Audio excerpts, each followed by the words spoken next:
Y fuera de algunas yeguas potras que vagaban lejos, por los juncales de la Barra, y de los novillos alzados, en el monte del Santa Lucía, en sociedad común con los tigres y perros cimarrones, nada quedaba de la valiosa dehesa, a no ser los corrales de la sucesión Fuentes y un pequeño grupo de ovejas ruines e inútiles para la marcha.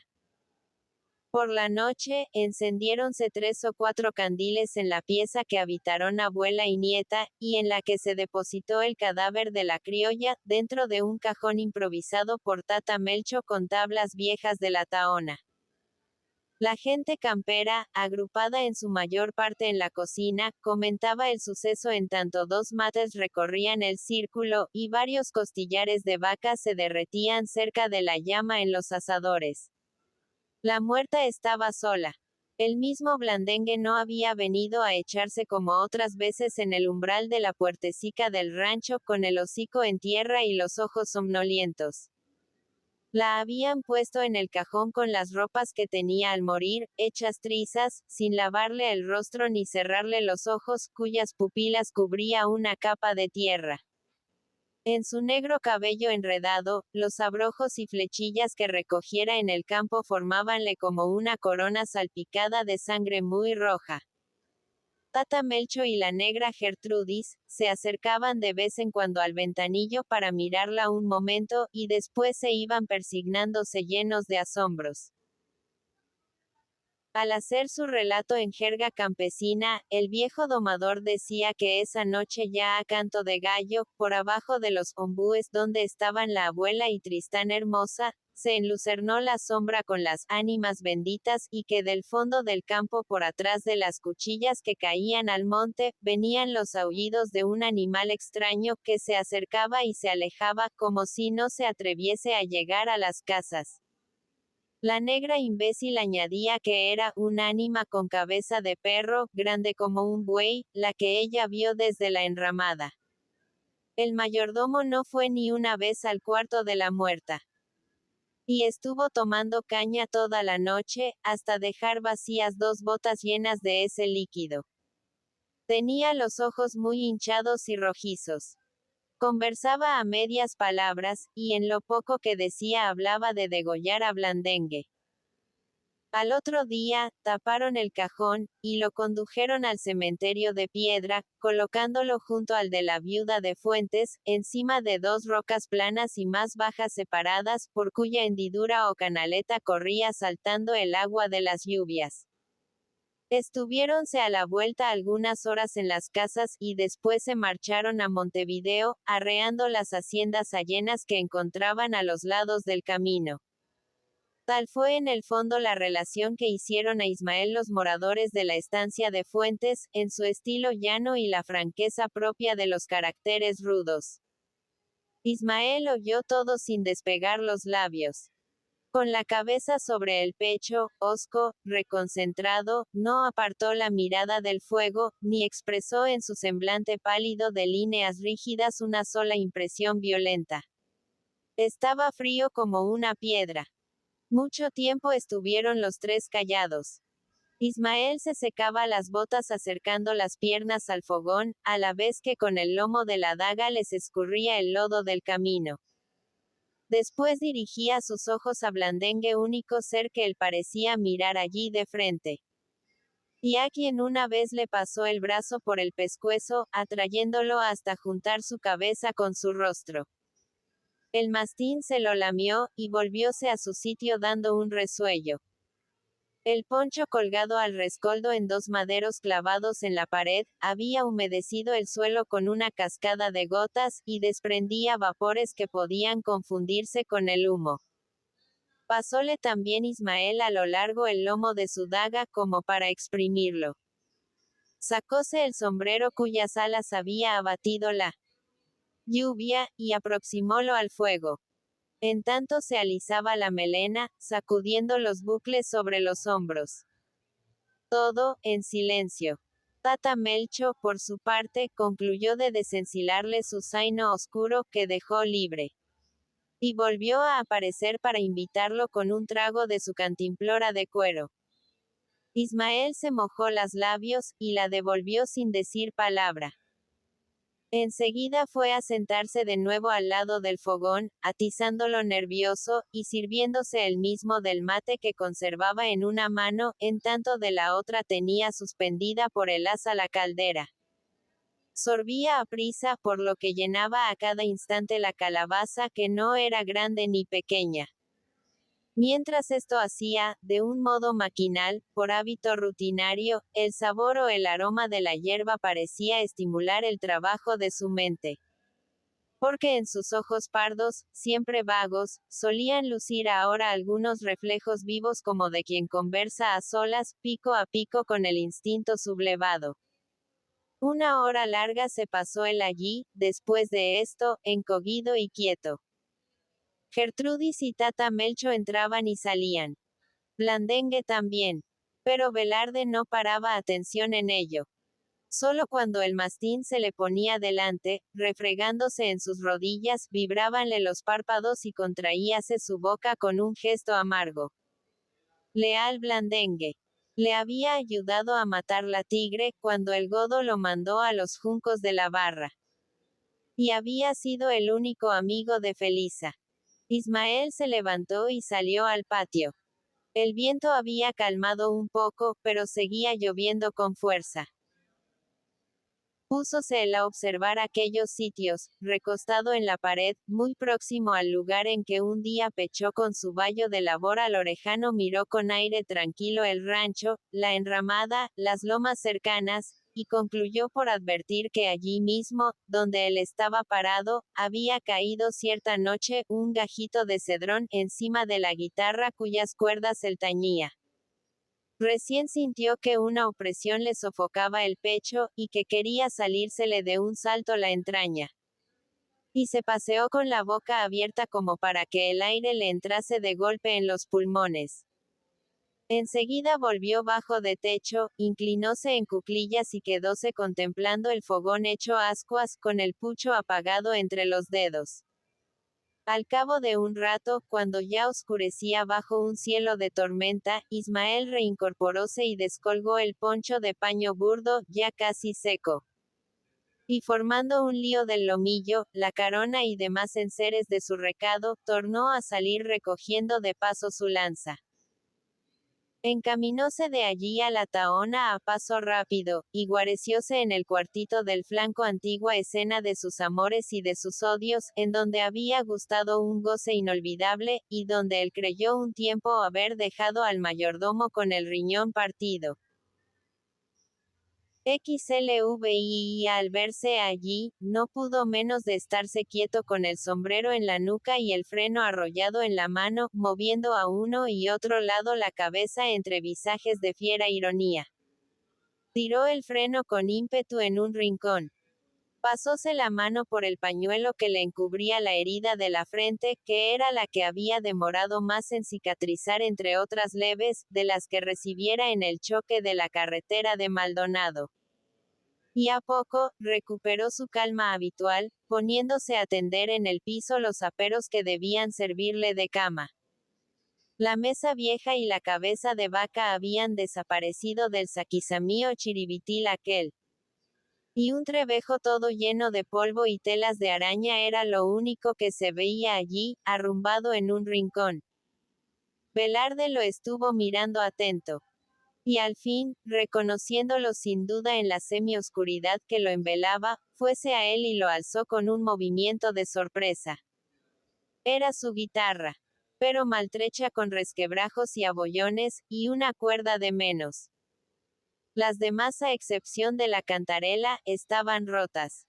Contemplóla él con cariño. En ella puso el pie Almagro la noche de la brega, y allí se notaba el surco en la caja hendida. Pero, antes la había hecho sonar la pobre china, y nunca sonó mejor. Ismael empezó a reatar las cuerdas y a mover las clavijas, tentando a veces con el meñique. Y, sin que el de ellos se apercibiera, llegó a templar a medias el instrumento. Con los ojos abismados en las sombras de aquella tarde triste, cual si en ellas buscase otra de mujer, que en su imaginación veía, rompió de pronto a cantar con una voz dulce y simpática un estilo. Y cuando su último eco se hubo extinguido en medio de un gran silencio, parecióle al gaucho que todo el frío de la soledad se le entraba en el alma. Cayó. Pero sus dedos continuaron rozando las cuerdas, con cambio de aire y tono por largos momentos. Blandengue, echado junto a la puerta, se puso a aullar. Ismael dejó la guitarra y empezó a descalzarse con pereza las espuelas. Había cerrado la noche. Seguía cayendo un agua mansa en menudas gotas y soplaba de nuevo el viento frío. Velarde cubrióse con el poncho, y se acostó en su recado boca abajo, sin quitarse las ropas. Pasados algunos minutos en esa posición de inmovilidad completa, recorrióle todo el cuerpo un temblor convulsivo. Después murmuró palabras confusas, puso la cara de lado, y no volvió a agitarse más. Cerca de 25 leguas de jornada, al paso de trote, en la columna de Manuel Francisco Artigas, habían aplomado su cuerpo.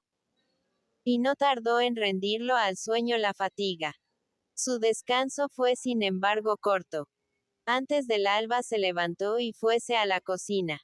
Hizo fuego, cebóse él mismo el mate y asó un poco de charque de un trozo que pendía del techo, expuesto al humo hacía tiempo. Cuando acabó su sobria merienda, asomaba un día sin nubes. Tata Melcho, con la cabeza escondida entre los hombros, tembleque sobre sus sanguituertas y la greña canosa y sucia cubriéndole el pescuezo, chapoteaba barro con los pies descalzos, sobando una guasca en el palenque, como imbuido en una ocupación muy grave. Gertrudis se entraba y salía de la cocina, amorrada y brusca, sin haber dado a Ismael los buenos días. Con un trapo incoloro sobre su casco lanudo, y haciendo sonar los chanclos de madera en los talones encallecidos.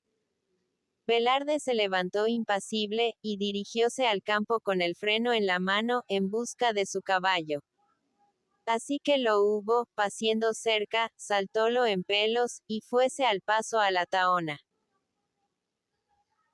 Allí ensilló despacio, alistóse, y a breve rato de vagar a pie sin objeto por el sitio por el tan conocido en que se elevaba la pirame como decía Aldama de astas y huesos, encaminóse de súbito al zaino, montó y cogiendo la lanza clavada en el suelo, se marchó al trote. Al pasar junto al viejo domador que seguía muy afanado su guasqueo, lo saludó sin mirarlo.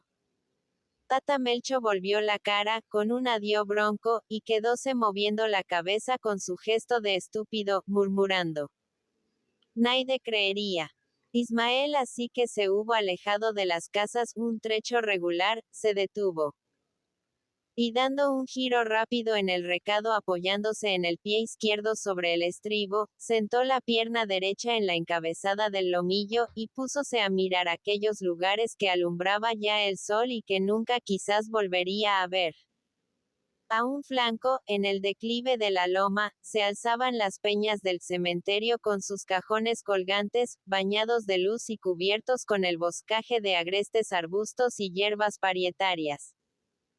Pero él, al continuar su marcha a paso lento, cruzó a algunas varas de distancia sin sujetar su zaino, mirando de reojo con la cabeza baja aquellos ataúdes sobre los cuales había estado golpeando toda la noche el agua del cielo. Iba con el barboquejo entre los dientes y la pupila mojada, agobiado, en columpio sobre los lomos, y floja la rienda. Así caminó más de una legua, con Blandengue al flanco, rumbo a Pando. Ningún ser viviente se había atravesado en su trayecto. Los campos estaban solos, las poblaciones sin vida, la carretera silenciosa. En el horizonte se dibujó en cierto instante una silueta negra, que era una tropa de ganado yeguarizo, arreada a gran galope por alguna partida de las milicias. Ese grupo se dirigía hacia el sauce, y llamó la atención de Velarde. Cambió entonces de rumbo, desconfiando que se hubiese movido la columna de caballería del punto en que él la dejó. Avanzaba la mañana con un sol radiante. Jirones de vapores flotaban en los bajos y ascendían lentos para desvanecerse pronto, presagiando un día puro y sereno. Ismael no había cambiado el paso de su cabalgadura, ni la posición de su cuerpo, y arrastraba la lanza cogida del envase de la moarra sin apartar su vista del suelo. De improviso un rumor sordo que venía de lontananza, le hizo levantar la cabeza y pararse en la cresta de una loma. A ese ruido siguióse un corto silencio, y después una serie de retumbos sonoros que se extendían como truenos en la atmósfera. El zaino alzó las orejas, bufando. Ismael se estuvo todavía un instante atento. Púsose derecho en la montura, relampagueó su rostro y clavó por fin espuelas, de golpe, arrancando a media brida. Blandengue saltó detrás. Retumbaba más ronco en los aires un lejano cañoneo. XLVII mientras que sus bizarros tenientes tomaban en la forma que hemos visto la iniciativa de la acción sangrienta por él dirigidos. Y en tanto que Pedro José viera con su milicia provista del armamento y municiones de que careciera al principio, sublevaba el distrito de Paysandú con el apoyo eficaz del capitán Vicudo, D. José Artigas, a quien la Junta de Buenos Aires había conferido el grado de teniente coronel de Blandengues, y que desde muchos días atrás había pisado tierra en las Huérfanas, asumía el mando superior provisorio de todas las milicias de caballería organizadas al sur del Río Negro, de los Blandengues y de las compañías de infantería del regimiento de patricios, que debían constituir con dos pequeñas piezas de campaña la base de su columna. En los primeros días de mayo el movimiento insurreccional llegó a su período álgido, y en las vastas comarcas entonces habitadas apenas por 70.000 almas, todos los hombres útiles vivían en los campamentos atraídos por el prestigio de la causa revolucionaria y agitados por la pasión local, que en rigor constituía el fondo de la desobediencia, y la fuente inagotable de las rebeldías heroicas. Pues que, dividido ya el campo entre europeos y tupamaros, estos últimos negaban la existencia de todo vínculo social o político con sus antiguos dominadores, considerándose una familia distinta como si dijésemos, una entidad etnológica en pugna con la raza de la vieja colonia, y reclamaban para sí la posesión y tranquilo goce de las soledades en que se habían formado y desenvuelto sus instintos, que en verdad como tales, eran fuerzas más vivas y enérgicas que las ideas y por lo mismo de acción más rápida para demoler hasta en sus cimientos el edificio vetusto, sin dejar piedra sobre piedra. El amor de la tierra virgen en la masa inculta, fue el punto de arranque de la conflagración.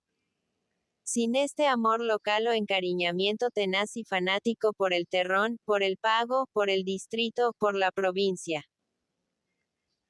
Sin este espíritu indomable de localismo que levantaba con viril denuedo a los imperfectos elementos de sociabilidad dispersos en el desierto, y los movía en la lucha sin amalgamarlos jamás con los extraños en un choque permanente de medios, intereses y fines, el movimiento inicial habría sufrido en esta banda serios contrastes, y aún habría sido sofocado al empuje de un poder incontrastable.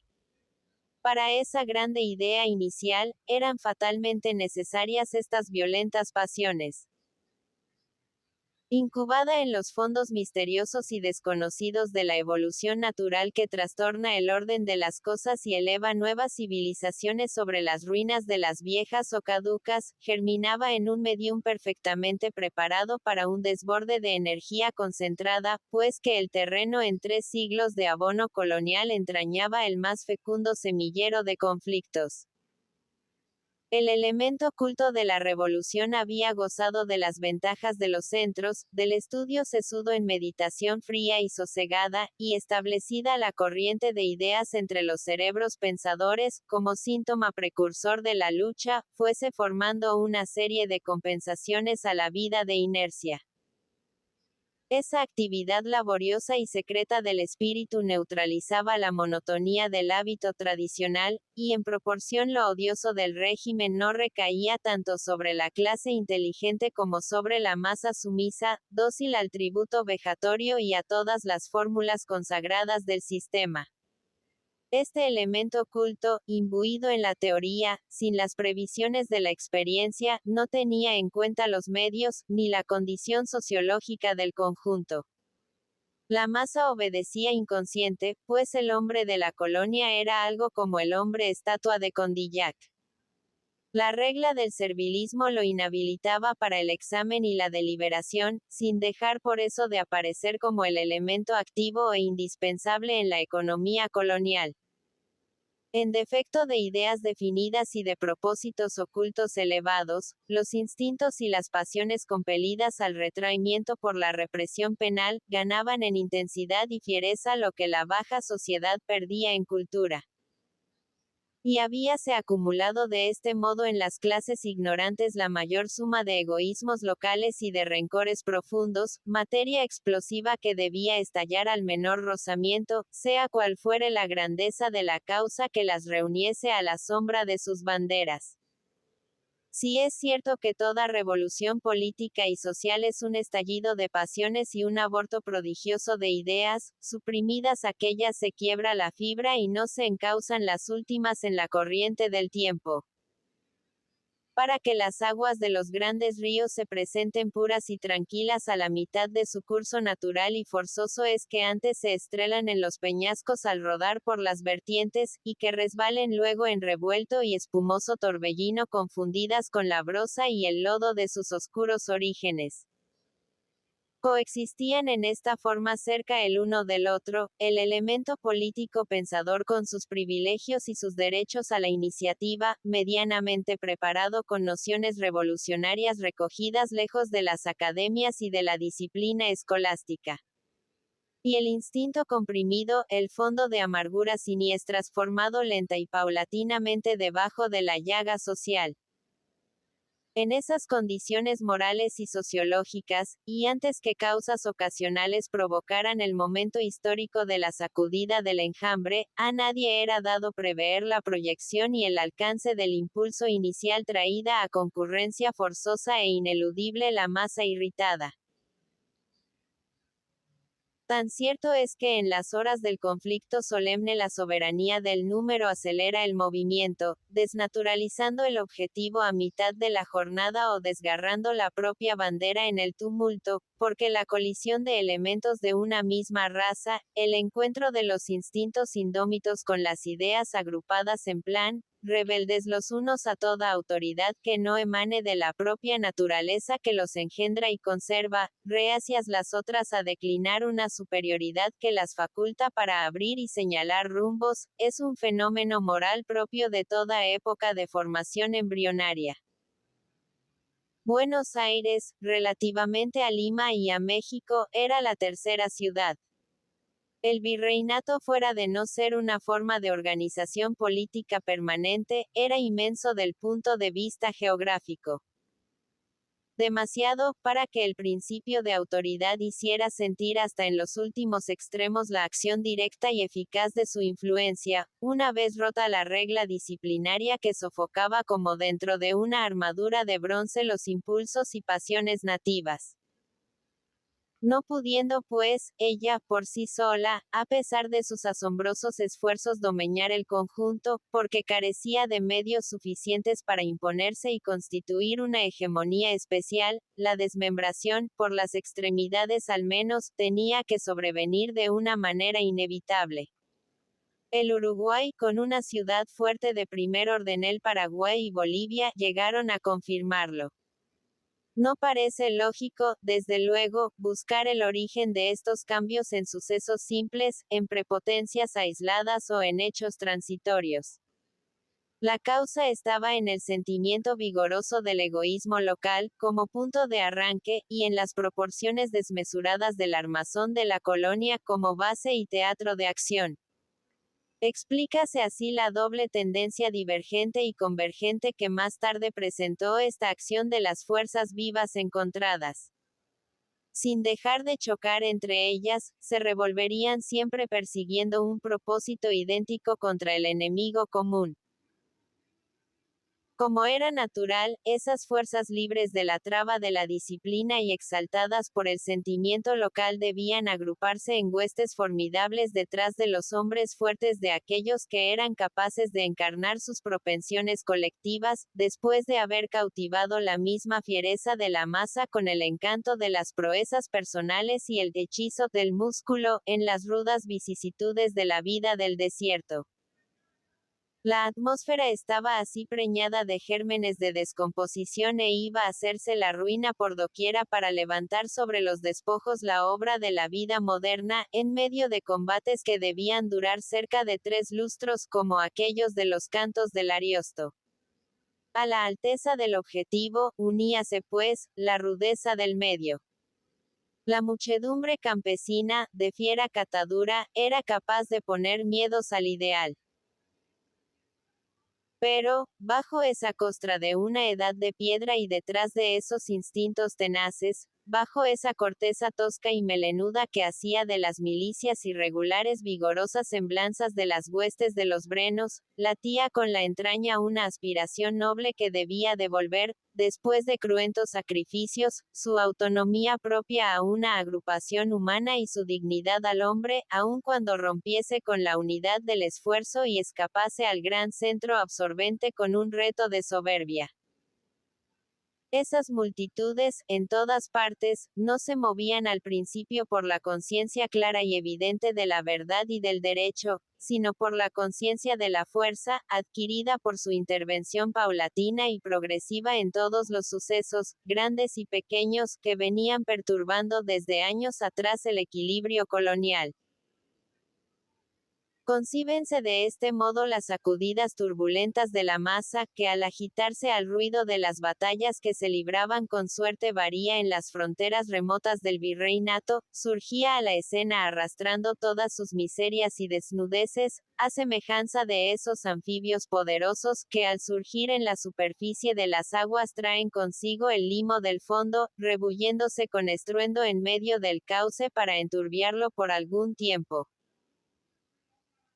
Este exceso de energía del movimiento, no previsto ni susceptible de ser dominado, asignaba por la fuerza misma de las cosas un sitio de preferencia en la escena a la prepotencia personal. Del pago salió la partida, con su teniente. Y de todos los pagos surgió la hueste, con el caudillo.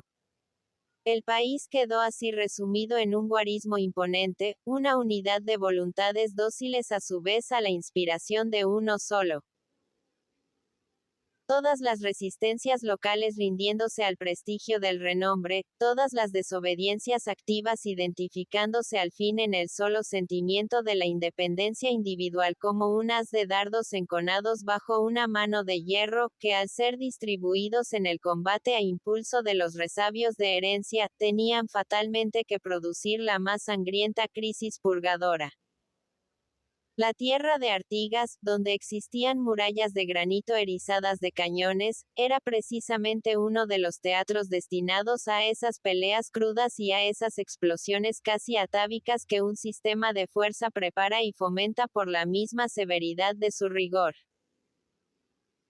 El aislamiento en que se había dejado la extensa campaña del territorio, al punto de que la acción de la autoridad llegó a ser nula en absoluto hasta que Artigas echó sobre sí a fines del pasado siglo, la ardua tarea de limpiar inexorable las comarcas, contribuyó a formar en el ánimo de la gente agreste la convicción firme de que los campos solitarios, con sus ríos y selvas, montañas, valles y rancherías era suelo de tupamaros y no de godos.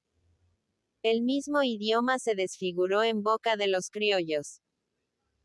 Las diferencias morales y sociales se hicieron profundas, y bajo el influjo de estas circunstancias, reagravadas por el sistema político-administrativo de absorción y monopolio exclusivo, el espíritu de pago y de independencia individual tomó creces, mirándose con odio todo lo que se encerraba dentro de los muros y bastiones del famoso Real de San Felipe. La autoridad de un hombre, era la única que se había hecho sentir con vigor en las campañas cuando ellas sufrían las consecuencias del abandono a que las condenaran las estrechas prácticas del régimen.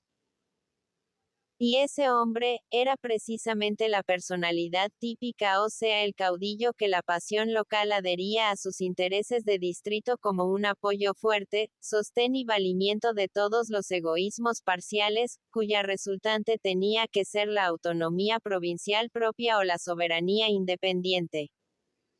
Los principios de un orden moral, y aún político elevado, no influían directamente en los espíritus, extraños como lo eran estos a los planes preconcebidos de un núcleo determinado de hombres inteligentes. Las propensiones ingénitas a la emancipación y a la vida libre, solo quedaron de relieve cuando las entidades fuertes surgidas del seno de la misma muchedumbre las encarnaron y prohijaron, llevando a ellos la convicción de que la autonomía del pago quedaría afianzada por su propia cohesión con el movimiento. Así, para todos los criollos capaces de empuñar las armas, en el período histórico de que hablamos, en la personalidad de José Artigas de Suya dominante, estaba la garantía del éxito. Y, aun cuando bajo la presión dura e inflexible del viejo régimen hubiesen halagado ilusiones ardientes hacia el cambio de cosas, su persuasión era la de que sin un hombre de esas aptitudes en el teatro, que él solo podía entonces animar y transformar con su iniciativa de archicaudillo, habría sido difícil la conmoción y el alzamiento de las campañas. Cuando Artigas se presentó en Buenos Aires después de su disgusto con el brigadier Muezas, gobernador de la colonia, obtuvo una acogida benévola. Frío y reservado por temperamento, duro y fuerte por carácter, aunque llevaba el pelo de la dehesa, mereció una consideración que hacían exigibles sus propios méritos. La Junta lo apreció como el hombre de aptitudes necesarias para sublevar las campañas de su provincia. Él no hizo ruegos ni súplicas. Sobrio en el decir, expuso sencillamente su objeto, y esperó, con esa firmeza propia del que ya se ha juzgado a sí mismo y adquirido la conciencia de su valer y su prestigio. La Junta lo aceptó y otorgóle un ascenso en su carrera, sin disgustarse por la rigidez y la aspereza del nuevo héroe que se presentaba en la escena, y que bajo ese aspecto mismo denunciaba un hombre de iniciativa y de lucha. Artigas regresó, y desde el campamento de Belgrano puso en juego sus recursos, robusteciendo moral y materialmente la iniciativa revolucionaria de Viera y Benavides. Las campañas se alzaron en armas. Aquella impasibilidad y conciencia de su valer de que había dado indicios en sus cortas relaciones con la Junta, no se desmintió en el campo de Capilla Nueva. Igual sobriedad de conceptos e idéntica perseverancia en los propósitos, sin un solo acto contradictorio que descubriese en su espíritu reconcentrado tendencias discrepantes, y desde luego de proyecciones distintas a las del ideal común, sin que esto importe decir que él cediese solo a una ambición impersonal.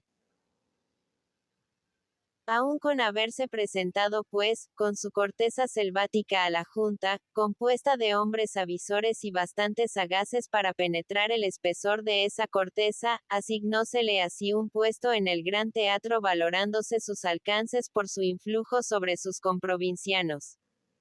Él acreditó ese influjo. Su presencia en el país difundió la confianza y levantó la fibra. De ahí la espontaneidad en la acción y en la cohesión de esfuerzos por parte de sus tenientes, en el momento en que volvemos a encontrarlo en la escena al frente de una división de las tres armas, y en marcha hacia el enemigo. El que hallamos de nuevo asumiendo una iniciativa vigorosa, es el mismo sujeto que en las primeras páginas de nuestro relato presentamos en el atrio del convento de San Francisco, cuando era simple teniente de Blandengues, en cordial conversación sobre el cabildo abierto y la formación de junta con el padre guardián y el capitán de Jorge Pacheco. La fría gravedad que él mantenía en sus discretos diálogos con los hombres de mérito, transformábase en simpático espíritu comunicativo cuando se dirigía al soldado y al miliciano, antes o después del combate. La sobriedad de costumbres y la sencillez de hábitos privados chocaban a primera vista en este personaje agigantado por el prestigio cuya juventud se había desenvuelto en los desiertos.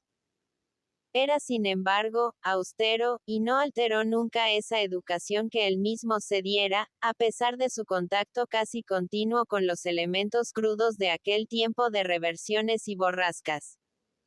Con un espíritu superior, y apto a domeñar el enjambre bravío, Artigas era todo un caudillo. No bebía, ni jugaba.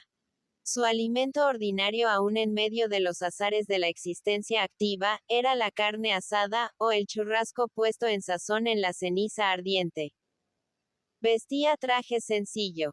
Chaqueta y pantalón de paño fino, botas altas, poncho o capote en el invierno. La misma sencillez en el recado, de buena calidad, pero sin trena, ni lujo. En este organismo, admirablemente dotado para sobrevivir a muchos de los hombres jóvenes de su tiempo, había vigor de cerebro e inteligencia lúcida de esas que saben a dónde van, en medio mismo del tumulto astutas, sagaces, previsoras, y a las que sirve de apoyo consistente un carácter firme e indómito, propio para no perder la calma ante los excesos del desborde, y fundido para sobrellevar impasible el rigor de las derrotas. El mismo no era más que un exceso de energía del movimiento inicial revolucionario. Había que aceptar tal como surgía a este hijo del clima o a esta encarnación típica de la sociabilidad hispano-colonial de cuya esencia fue el engendro. Porque, representante nato de todos los anhelos y aún de todas las soberbias de una masa poderosa, su inmixtión era fatal en los formidables sucesos de la época. La revolución necesitaba desvanecer el gran peligro permanente del dominio español en Montevideo. O por lo menos aislarlo, sublevando las campañas y dirigiendo las muchedumbres armadas hacia esa plaza fuerte que llegó a contener dentro de sus muros ciclópeos 6.000 soldados, 400 oficiales, 600 piezas de artillería, un inmenso parque de pertrechos y 100 embarcaciones en la rada. Esa empresa, que parecía ardua, casi imposible al principio, por los sentimientos de lealtad al rey de que se suponía animados los espíritus en esta banda, fue acometida por el caudillo después de su incidente con el brigadier Muesas, con tan hábiles maniobras que en menos de 50 días, como hemos visto, propagóse hasta la más lejana zona el fuego de la insurrección. Por eso le volvemos a encontrar ahora al frente de una división militar confiada a su valor y a sus aptitudes de caudillo por la autoridad suprema. Y con la que alcanzaría en breve una victoria fecunda que había de dar por resultado el dominio absoluto de las campañas, la suspensión de las negociaciones sobre armisticio, y la evacuación de la colonia del Sacramento Centinela avanzada de los Ríos. Componían esa columna 250 hombres del regimiento de patricios y 96 blandengues, a las órdenes del teniente coronel Benito Álvarez y del capitán Ventura Vázquez. 350 caballos, y 2 piezas de A2. En la víspera del combate, la división se reforzó con la caballería de Maldonado y Minas, hasta completar 1000 combatientes. Y de esa milicia se destinó una fracción a la infantería, que sumó entonces 400 bayonetas. Este conjunto caprichoso de soldados de uniforme, fusileros con andrajos, casaquillas incoloras, sombreros de altas copas, gorros de cilindro, chiripaes haraposos, enormes espuelas, lanzas de cuchillas y cañoncicos que parecían cerbatanas para soplar bodoques, pero todo bien organizado y dispuesto, habíase avanzado hasta Canelones en marcha al campo enemigo. Estaba este situado en la Villa de las Piedras, a 4 leguas de Montevideo. Durante 3 días y medio un cierzo helado y el agua que caía copiosa de las nubes acosaron persistentes la división en marcha, inundando los terrenos bajos y compeliendo la tropa a acampar en las lomas donde era casi imposible el vivac bajo tan ruda inclemencia. El frío recrudecía, y patricios y blandengues calados hasta la piel, desprovistos muchos de ponchos de paño, y algunos del abrigo más modesto, anhelaban la hora del nuevo día por si asomaba el sol la capa de los pobres que debía calentar sus músculos y retemplar sus ánimos para el momento de prueba. Sus rayos disiparon los vapores después de las 10. Pero en ese día Manuel Francisco Artigas comunicó desde Pando que una columna enemiga marchaba en son de ataque a su encuentro, y pedía refuerzos para hacer pie firme.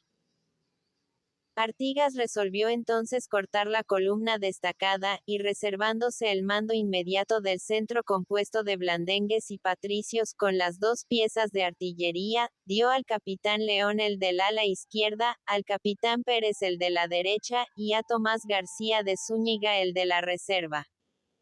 Cubiertos así los flancos, rompióse la marcha en columna en la hora del ocaso. Y sobrevino la noche en las puntas del Canelón, paralizando el movimiento de las fuerzas. Rayó un alba tormentosa. Una lluvia densa que sacó de cuencas las más pequeñas corrientes de agua y el arroyo del Sauce, arremolinóse con una ventisca frígida sobre el campamento por algunas horas. Esa tarde, la milicia de Manuel Francisco Artigas, compuesta de 300 jinetes, se puso a la vista y efectuó su función, haciéndose innecesario el movimiento estratégico de flanco emprendido por las tropas regladas.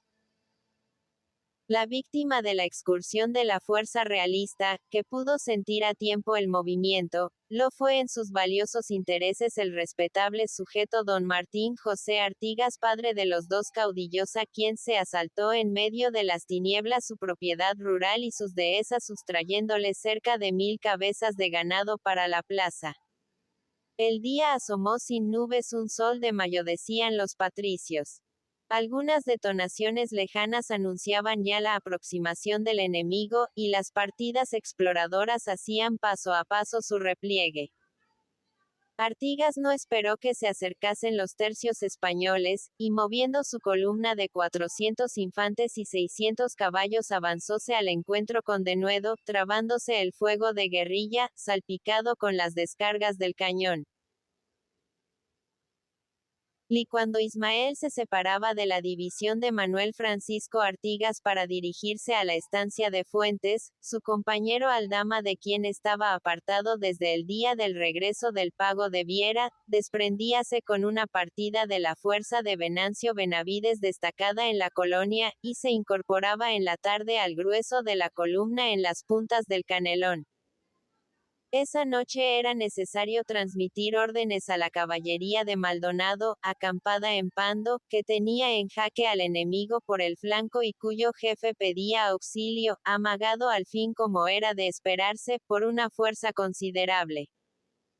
La crudeza de un aire helado unido a una lluvia copiosa, la oscuridad intensa de la noche y el desborde de arroyos y cañadas se hacía muy difícil la cruzada para el que no fuese hábil vaqueano en aquellos matorrales imponentes a tan altas horas. Con todo, Aldama, que conocía muy bien esos sitios entonces incultos, se ofreció para llevar la comunicación, la que le fue confiada, partiendo en el acto hacia el campo de Manuel. La travesía fue feliz, salvo los accidentes en las zanjas llenas de agua y en los pantanos cenagosos. La división no se había movido de su campo y estaba alerta, a pesar de los rigores del tiempo, sin fogones ni tiendas. Los hombres en su mayor parte se encontraban montados, bien cubiertos con sus ponchos.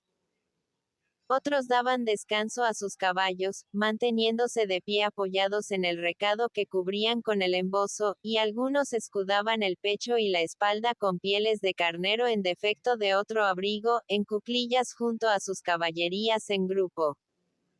Cuando Velarde y sus compañeros llegaron a encontrarse en Pan de Azúcar con la partida suelta de Juan Antonio Lavalleja, la columna de Maldonado y Minas venía en marcha buscando la incorporación de Artigas. La cohesión con la hueste de Frutos se hacía pues ya imposible, a partir de que la orden recibida era la de salvar distancias a trote largo sin más demoras que las treguas de resuello. Ismael se agregó a la columna. Esta siguió sus marchas forzadas hasta ponerse al habla con Artigas. Y ya hemos visto cómo a la altura de Pando desprendióse Velarde rumbo al río Santa Lucía y Calera de Zúñiga. La división de Maldonado hizo alto cerca de la villa, bajo una lluvia densa acompañada de una de esas ventolinas otoñales que nada desmerecen de las borrascas del invierno. Las tropas españolas se habían movido en tanto fuera de muros, y avanzádose hasta las piedras, en número próximamente de 700 infantes incluso la dotación de piezas, 400 caballos, 2 obuses de A-32, y 2 o 3 piezas de A-4, servida cada una por 16 artilleros. El virrey Elío, justamente alarmado por el levantamiento de las milicias de campaña y el giro extraordinario de los sucesos, resolvióse tentar este esfuerzo, lamentándose en el fondo que el brigadier Muezas por otra parte militar meritorio hubiese dado motivo a Artigas para alejarse de su campo y cuerpo de blandengues e ir a ofrecer el concurso de su prestigio a la Junta de Buenos Aires. Elío atribuía así como se ve, a los simples efectos de un desagrado personal con su teniente, la actitud actual y resuelta de Artigas, confundiendo la causa de ocasión o aparente, con otra más profunda en rigor de lógica. Ya se considere al futuro caudillo animado de un patriotismo puro, ya bajo el influjo de las pasiones que sirvieron más tarde de nervio de resistencia a la emancipación local. El hecho es que el virrey escogió sus mejores tropas para afrontar esta aventura, confiándolas a oficiales valientes y experimentados. Excepto un trozo de milicia y esta misma de primer orden a las del capitán D. Jaime Illa, la casi totalidad era infantería veterana de rígida disciplina, bajo el comando superior del capitán de fragata D. José de Posadas, y subalterno de los tenientes Borras y Cañizo, entre otros, y de los alféreces de navío Argandoñe, Montaño, Castillos y Soler. Entre la caballería compuesta de criollos afectos momentáneamente al sistema, figuraban en porción regular los peninsulares con Jorge Almagro a la cabeza. El mayordomo de la estancia de Fuentes había llevado un buen concurso a la plaza, en hombres adictos y haciendas. Y lo que constituía el tronco de la milicia organizada se confió a su celo y decidida adhesión a la causa del rey. El escuadrón parecía dispuesto a quebrar lanzas. Su primer movimiento ofensivo a vanguardia de una columna volante, se dirigió a la caballería de Maldonado, cuyos hombres en su mayoría estaban armados como los de Artigas de varas con cuchillos enastados. Con todo, no se llevó el ataque. La columna de los independientes la noche de la llegada de Aldama, corrióse un poco sobre uno de sus flancos, destacando algunas partidas exploradoras. Aldama al frente de una de ellas cruzó en medio del agua y las tinieblas parte del distrito. Y pudo observar que la caballería enemiga cambiando de rumbo, penetraba al campo de D. Martín José Artigas y emprendía el arreo de las haciendas. En un terreno resbaladizo y entre las sombras, al favor de la lluvia y la tronada fragorosa, el gaucho bravo cayó sobre una guardia avanzada que destrozó cogiendo 2 prisioneros. Por esto supo que quien había entrado al campo de Artigas, era Jorge Almagro con su escuadrón. Enseguida se replegó a la columna. La noticia le había sorprendido. El mayordomo estaba vivo, y nada sabía el de Ismael. Durante la marcha, Aldama llegó a reconocer en uno de los prisioneros para colmo de sorpresa a un peón del establecimiento de Fuentes, antiguo compañero suyo y de Velarde en las faenas pastoriles. Este como otros del Pago, había seguido a Jorge a Montevideo, por un exceso natural de servil respeto a los fuertes. Aldama le hizo hablar, enterándose de todo lo acaecido en la estancia de la viuda, desde el día de su ausencia. Cuando el prisionero hubo concluido, él le preguntó por qué no había amparado a la pobre moza en sus pesares siquiera por lealtad al aparcero. Y oída la respuesta evasiva del preso, el gaucho se le acercó mucho, mirándolo con ojos feroces, y dijo lleno de rabia echando mano al cuchillo: En Tuavia te voy a degollar, maula. El miliciano se apartó de un salto por un tirón brusco de riendas. Aldama hizo chasquear la lonja en la carona, y siguió su camino gruñendo. Pero uno de sus compañeros, que marchaba en pos, al notar el movimiento brusco e inesperado del prisionero creyó que intentaba la fuga al favor de las sombras, y enristrando su lanza de clavos se la hundió en las espaldas, arrancándolo con terrible empuje de los lomos. Otro de los soldados, que no esperaba sino eso al parecer, estimulado por el ejemplo y el instinto, echó pie a tierra, y montándose en el cuerpo que se revolvía en el pasto lodoso, desenvainó el cuchillo, y lo pasó por la garganta de la víctima con asombrosa rapidez. Esta dio un ronquido, sacudiéndose un momento. Y antes que el soldado hubiese concluido de montar a caballo, el caído se quedó rígido y tieso. No sea bárbaro, canejo, exclamó el que lo había herido con la lanza. El chuzazo era de sobra. ¿Le parece?, replicó el otro fríamente. Este fue pollo negro que salió de huevo blanco, como consuelo de cuervo. Aldama, que marchaba algunos pasos adelante, no se apercibió siquiera de lo que había ocurrido detrás. Toda esa noche se estuvieron sucediendo fríos aguaceros, y amaneció el día con negro cortinado de nubes que descargaban copiosos raudales. La columna movió su campo, y a poco andar se detuvo en una ladera, hasta que pasó la violencia de la lluvia.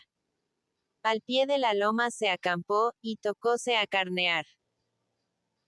Volteáronse en media hora algunas reses gordas, cuyas carnes convirtiéronse bien pronto en asados y churrascos que saboreó con deleite la milicia, condenada a la abstinencia día y medio, no habiendo hecho otra cosa en ese lapso de tiempo que churrupear el aguardiente de las cantimploras y entretenerse con el humo del tabaco negro. Saciada el hambre y fortalecido el cuerpo del soldado, el clarín sonó a intervalos, y por último tocó, a caballo, y, en marcha. La columna se puso en movimiento entre un espeso velo de llovizna, y caracoleó por el terreno quebrado subiendo y bajando cuestas, rumbos a las puntas del Canelón. De este punto había salido Aldama la noche anterior, y allí se encontraba Artigas acampado cuando la división llegó a ocupar su sitio en el cuartel general. Casi todos los soldados, con las piernas desnudas, se ocupaban en secar los zapatos o las botas, y en limpiar las armas oxidadas por la humedad, especialmente los pesados fusiles de piedra de chispa y los dos pequeños cañones de A2 que constituían toda la artillería. Presumíase que el día siguiente amanecería sereno, y que habría combate. Se ansiaba por el sol y por la gloria. Las dos cosas debían obtenerse en todo ese día tan suspirado. L.I. llegó, por fin, tranquilo y radiante. En sus primeras horas, el comandante en jefe español que, como Artigas, había intentado algunos movimientos para batir en detalle tomó la ofensiva resueltamente. Y dejando en las piedras una gran guardia con un cañón cargado a metralla, dirigióse con cerca de 1000 hombres de las 3 armas y 4 piezas, al encuentro de Artigas, quien a su vez venía ya en marcha con ánimo de no ceder un palmo de terreno a su infantería veterana. Ya frente a frente, aunque separados todavía por un trecho regular, los obuses de calibre 32 empezaron sus descargas, que fueron aumentando por momentos hasta trabarse la pelea. Las fuerzas realistas, apartadas 2 leguas de la villa, tomaron posición en unas alturas llenas de pedregales a un flanco de la carretera, y engrosaron poco a poco sus guerrillas en despliegue al frente sobre una loma paralela. La aglomeración allí llegó a ser considerable. Artigas puso entonces en movimiento su ala derecha, ordenando a su jefe, el capitán Pérez, que practicase una diversión encima mismo del enemigo, aunque eludiendo los fuegos de artillería, hasta obligarlo a salir de su campo. Cumplióse la orden, y viendo a Pérez ponerse en retirada, la tropa realista creyendo habérselas con simple caballería, salió en su alcance, siendo esta la señal del comienzo de la pelea. Artigas arenga sus tropas, que juran morir por la patria. Avanza en línea a paso firme, confiando su ala izquierda al intrépido teniente Valdenegro. Lanza la caballería de Maldonado a cortar la retirada del enemigo. Ordena echar pie a tierra ya encima de los tercios a toda su infantería, y ante un repliegue falso sostenido por el fuego de los obuses, manda cargar la columna, arrollándola y arrojándola sobre la loma en que el grueso tendido en batalla con su artillería de gran calibre al centro y 2 cañones a los extremos, empeña la acción con nutridas descargas. En este ataque recio, que barrió el declive como una ola fragorosa, el teniente Prieto de Patricios lleva en sus espaldas un cajón de municiones en defecto de mulas de carga.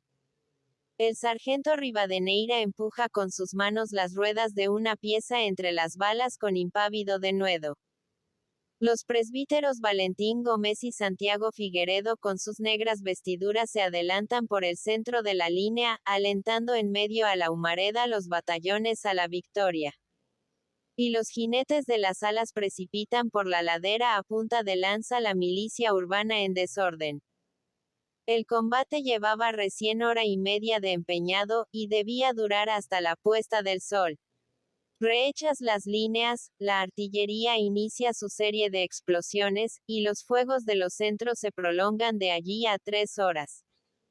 Eran estos los sordos truenos que a lo lejos había sentido Ismael, cuando abandonaba en esa mañana luminosa los desolados campos de Fuentes.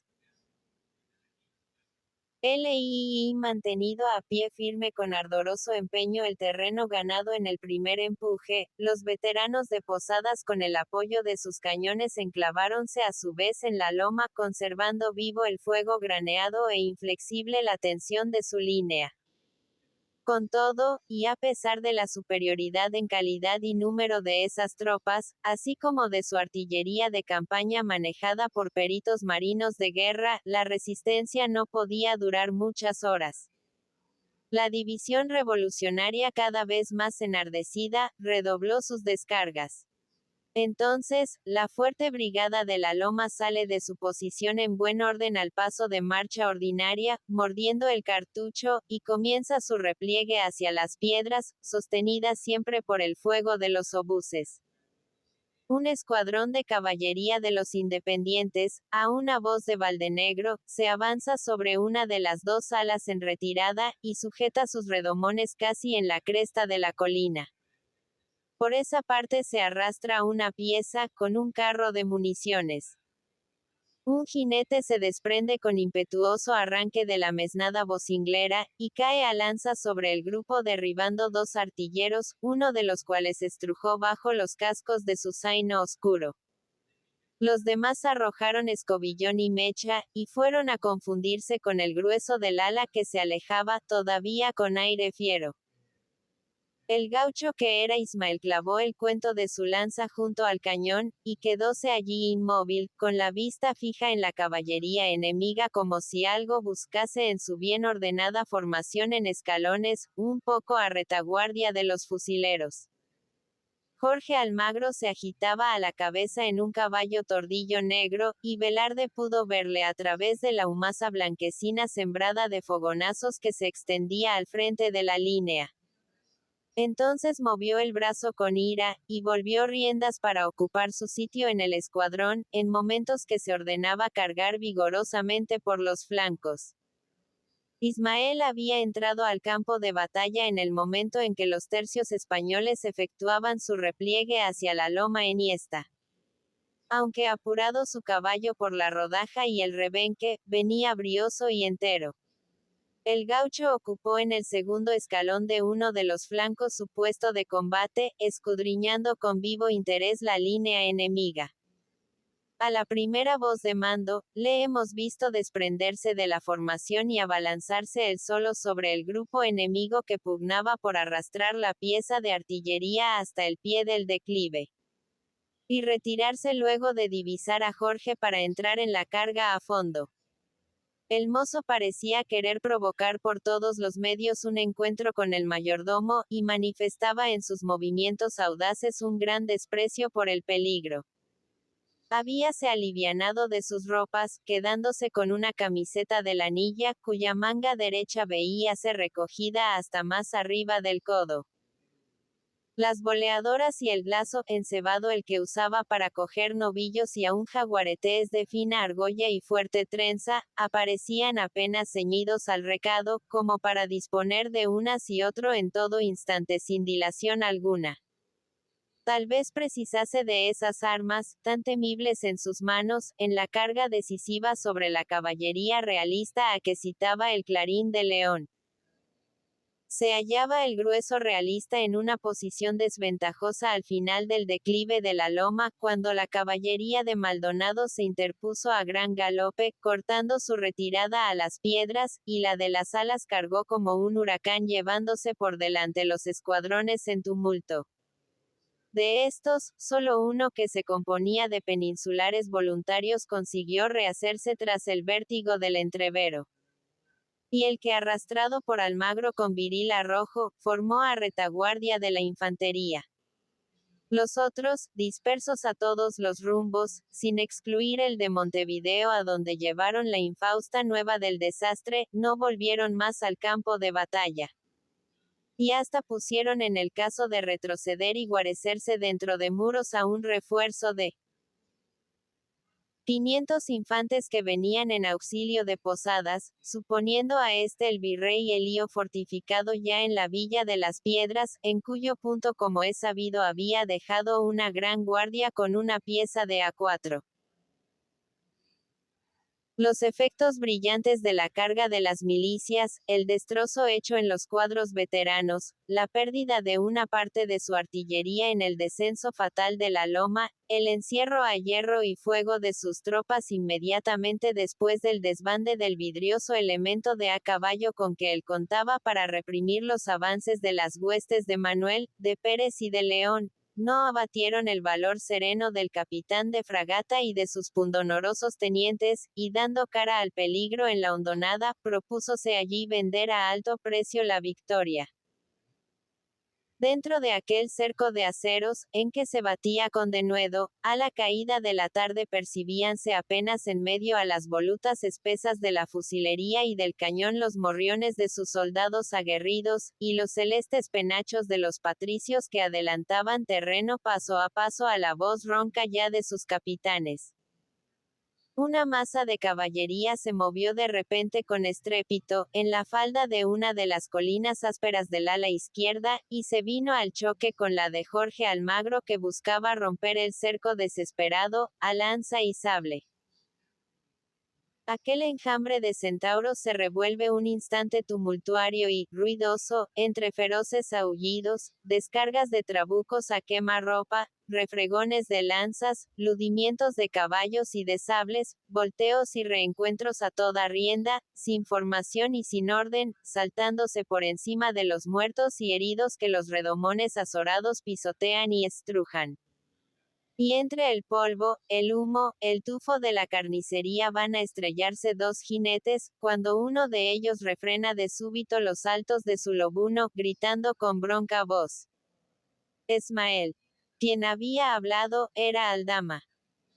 Ismael le mira lívido y mudo, y pasa a su lado como una saeta tendido sobre el zaino, cuyos ijares desgarran las espuelas, con la lanza en la diestra, sin sombrero y el vendaje en la frente, que sírvele a la vez de vincha para sujetar su larga melena sacudida en rizos sobre los hombros.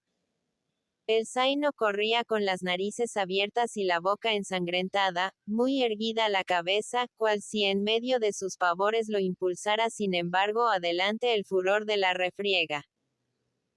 A su lado se deslizaba Blandengue veloz, con la lengua colgante llena de espuma, y el que al primer arranque de los escuadrones había tomado parte también en la carga, todo conmovido y tembloroso, el ojo sangriento y los colmillos a la vista, ladrando con furor, cual si se viese acosado por una manada de potros. Lib a quien perseguía Ismael en su frenética carrera. La línea enemiga estaba cerca, y los jinetes de Almagro en fuga desordenada iban a refugiarse detrás de una pieza que sostenía el ángulo del flanco con fuegos convergentes. En las postrimerías ya de su esfuerzo, los tercios menudeaban desde el bajo sus proyectiles de grueso calibre, y veíase el atacador en movimiento entrando y saliendo del ánima con febril actividad, sin darse otra tregua que la descarga. Aldama se lanzó en pos de Ismael, que parecía irse derecho a la boca del cañón. Velarde había distinguido a Jorge en el entrevero. Luego le vio huir, con el caballo al parecer herido por una bala de pistola. Creyó entonces que podía ponérsele encima antes que se amparase al piquete de artillería. Y abriéndose camino con su hierro tinto en sangre, bajó la cabeza como el toro encelado que embiste y carga ciego, precipitándose hacia el lugar en que barbotaba denuestos el temible mayordomo convertido en caudillo. Vio Aldama, que él sin pararse sino a medias en su galope furioso, clavó la lanza de hoja retorcida y media luna con banderola azul y roja a un costado de la línea. Y que disipada la humareda de una descarga, reaparecía en la ladera del flanco castigando al zaino a rebenque doblado con la mano izquierda. Silbaban a esa altura un enjambre de boleadoras. No pocos jinetes realistas habían caído en poder de la caballería patriota, a los tiros del arma charrúa, admirablemente manejada por los ágiles centauros. Y cuando fue necesaria, vino en ayuda de ella la otra arma arrojadiza, el lazo, para arrastrar fuera de los fuegos a los heridos y prisioneros. La confusión sucedida al choque aumentaba por momentos, lo mismo que en un rodeo de hacienda brava que rompe el cerco y se desbanda entre galopes y caídas, tiros de glazos, y bolas, silbidos y clamoreos, con la diferencia de que goteaba sangre en esta brega y se magullaban carnes y huesos, despenándose sin cuartel y haciéndose acopio de despojos. Ismael con la misma agilidad que en un rodeo de novillos alborotados, revoleaba por encima de su cabeza en ancha espiral el lazo de trenza, seguido siempre del mastín. Jorge con su tordillo rendido apuraba su fuga a retaguardia de los dispersos, airado el gesto, en su impotencia de rehacer los escalones que llevaban el desorden a la línea. Y volvía el rostro afirmándose en su deshecha cabalgadura para librar con el astil de su lanza de los tiros de bolas los corvejones, cuando el lazo de Ismael zumbó a pocas varas de distancia, ciñéndosele al cuerpo como un aro de hierro. Jorge reconoció a Velarde, y al sentirse cogido a la manera de una bestia montaraz abandonó la lanza, echó mano al cuchillo en rápido movimiento y tentó cortar la presilla de la trenza, vomitando injurias. Ismael, sin embargo, no le dio tiempo para zafarse. Y al verle el torcer riendas callado, implacable e hincar las grandes rodajas en el vientre de su zaino brioso, amartilló una pistola, y se asió con la mano izquierda a las crines del tordillo prorrumpiendo en un grito de rabia. Solo un puñado de cerdas quedó entre sus dedos crispados. Porque de súbito, con irresistible violencia, tras una recia sacudida que le hizo perder con los estribos el ánimo, fue arrancado de la montura. Asimismo, caído boca abajo entre los pastos, alzó la cabeza, apuntó a su enemigo e hizo fuego. La bala acertó a rozar la mejilla de Ismael dejando en ella una línea roja. Almagro se puso de pie tambaleante, hincándose en los pies con sus propias espuelas. Y volvió a caer de costado, después de arrojar con pavor su pistola a la cabeza del gaucho. Aldama, que llegaba al sitio en ese momento, gritó a Ismael: «¡Guardia al cañón!». La pieza del flanco escupió un tarro de metralla, que chocando en un pedregal próximo esparció una lluvia de cascos sobre el grupo. La lanza de Aldama se hizo pedazos en su diestra, y el jinete mismo dobló el cuerpo hacia atrás herido en el pecho, y se precipitó a plomo por las ancas. El gaucho bravo se puso en cuatro manos, chorreando sangre, y barbotó jadeante: «Sinche, hermano». Ismael arrancó con ímpetu, arrojando una mirada a Aldama, que se desplomaba en los pastos con las manos crispadas sobre el pecho. Silbaban todavía por aquella ladera las boleadoras. En cambio iban apagándose los fuegos de la línea realista, exhausta de municiones. Pudo presenciarse entonces un cuadro lúgubre en la zona despejada del flanco, delante de los escuadrones que habían vuelto a su formación, perdida en la carga. El cuerpo de Jorge rebotó algunos instantes en la falda de la loma, lo mismo que una peonza elástica lanzada de la cresta por un brazo poderoso. El cañón tronó por última vez, salpicando pedazos de granada en derredor de Ismael, que recogía su lanza. Por un segundo su zaino dobló en el declive los remos delanteros, enrojecidos los ijares, tendidas las orejas al toque de corneta, y reincorporándose en el acto volvió a arrancar con un relincho, arrastrando a Almagro, que se cogía a las hierbas y pedregales con los dedos desollados y las uñas rotas. Durante el fugaz segundo en que el caballo de Velarde flaqueó, Jorge logró ponerse de rodillas, moviendo sus brazos en espantosa angustia. Ismael le miró con los dientes apretados, pálido, bravío. Y Blandengue, tomando sin duda aquel bulto por una res rebelde hendida ya en los jarretes por la media luna, saltó sobre él, y le hundió el colmillo en la garganta. Velarde siguió azuzando su caballo con indescriptible furia. Y esta carrera desenfrenada por el campo que los combatientes habían sembrado con cerca de 200 muertos y heridos, duró algunos momentos. El cuerpo de Almagro, sacudido en infernal agonía, machucado al fin en las piedras del terreno, hecho una bola sangrienta, pasó rodando sobre los despojos del combate, y al llegar a la línea no era ya más que un montón repugnante de carnes y huesos. El gaucho se desmontó, sin apuro. Llegóse al cuerpo, y lo estuvo mirando un rato con una expresión fría y sañuda, de odio aún no extinguido. Tenía el rostro desencajado, y sucio de pólvora. Una de sus greñas largas se había como pegado por el extremo en la desgarradura hecha en la piel por la bala. «Sarnoso», murmuró, torciendo el labio. Luego le desprendió la trenza que se había hundido en las carnes por debajo de los brazos, y lo apartó con el pie. El cadáver al rodar produjo un ruido semejante al de una bolsa de huesos o de semillas secas. Blandengue alargó el hocico, olfateando la pulpa triturada, algo así como carne de matadero. Dio un resoplido, y se echó resollante junto al zaino oscuro. Artigas, a caballo en el extremo del ala izquierda, vio cruzar a Ismael, arrastrando aquella masa informe. «¿Qué es eso?», preguntó con frialdad. «Un prisionero cogido detrás de las piezas, y a quien ese mastín degolló de una dentellada en el declive», contestó el teniente Valdenegro. Artigas apartó de allí impasible sus ojos de verdosos reflejos para fijarlos en el campo enemigo.